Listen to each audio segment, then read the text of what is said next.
Para saan ang pagiging mabuti kung ikaw naman ay inaapi? Will you continue to be good even if you are abused? Will you still be good even if you suffer because of your faithfulness? Hindi ba mahirap po minsan ang maging mabuti? Kasi kung sino pa ang mabuti, siya pa yung ginagawang masama ngayon. Halimbawa, ang mabuting estudyante, ang tawag sa kanya, nagmamagaling. Ang mabuting trabahador, tinuturing sip-sip. Ang mabuting empleyado, pabida daw. Ang mabuting opisyales, paghihirap yan. Ang mabuting asawa, inaabuso. Ang mabuting pamilya, hindi raw marunong makisama. Ang mga mabubuti ang pinagtatawanan. Ang mga mabuti silang inaapi. Buti pa kapag loko-loko ka. Hindi po ba? Halimbawa, ang loko-lokong estudyante, mahal siya ng kanyang mga kaklase. Kuwela daw, masayang kasama. Ang loko-lokong trabahador, hindi daw killjoy. Ang loko-lokong empleyado, yan ang aasenso. Yayaman yan sa mga ginagawa niyang kabalastugan. Ang loko-lokong asawa, enjoy. Ang loko-lokong tao, hindi lolokohin, kinatatakutan. Oo nga naman, bakit ka pa magiging mabuti kung ikaw naman ay nilalait, sinisiraan at inaabuso? Ang sagot ng Biblia, kailangan mong maging mabuti dahil darating ang araw, magbabayad din ang mga masasama at abusado. Remember this, my dear friends. There is no sin that will not be punished. And there is no good deed that will not be rewarded. Kapag ikaw ay nagkasala, ikaw ay mapaparusahan. Pero pag ikaw ay mabuti at tapat, ikaw ay gagantimpalaan. Hindi po ba yan ang ating narinig sa Ebanghelyo? Itong katiwala. Dahil alam niya, wala ang may-ari, wala ang kanyang Panginoon, wala ang boss.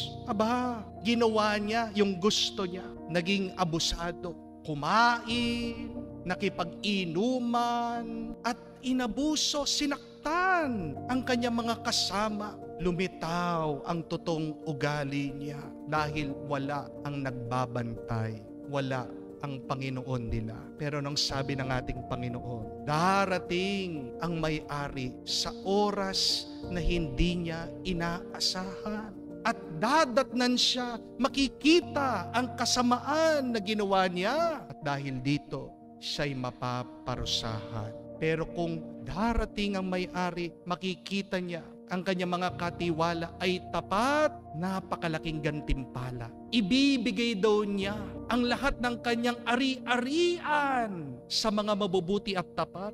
Anong ibig sabihin? That when you are good and faithful, you will receive the full reward of heaven. Kaya huwag kang mag-alala kung ikaw man ay inaapi dahil ikaw ay mabuti, ngayon lang yan. Pero yung mga masaya, nagpapakasasa, nag-i-enjoy na, ngayon din lang yan. Dahil meron ding katapusan. The evil persons, people who do wrong, will meet their end. May katapusan din sila. May hangganan din sila. Magbabayad at magbabayad din sila sa kanilang ginagawang kasamaan. Do not worry. Just keep on doing what is good. Because remember, you reap what you sow. Ang iyong tinanim, iyon din ang iyong aanihin. Maririnig din po natin sa Biblia, those who sow in tears will reap in rejoicing. Ang mga nagtatanim na may luha, may lungkot pagdating ng araw, aani sila na may tuwa, na may gala. Meron po akong isang kakilala. Sabi po niya, masakit ang kanyang loob sa kanyang mga magulang. Dahil mag-umpisa po nung maliit siya hanggang pagtanda. Very obedient.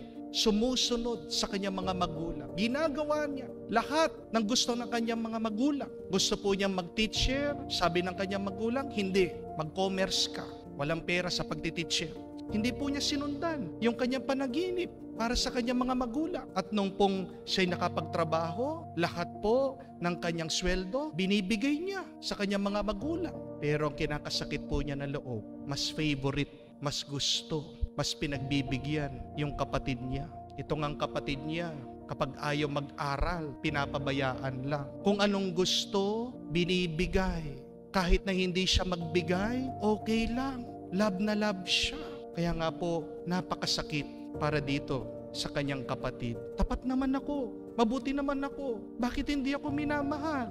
Bakit hindi ako pinagbibigyan? Pero alam niya po, ang hindi niya alam, yung blessing nung kanyang buhay.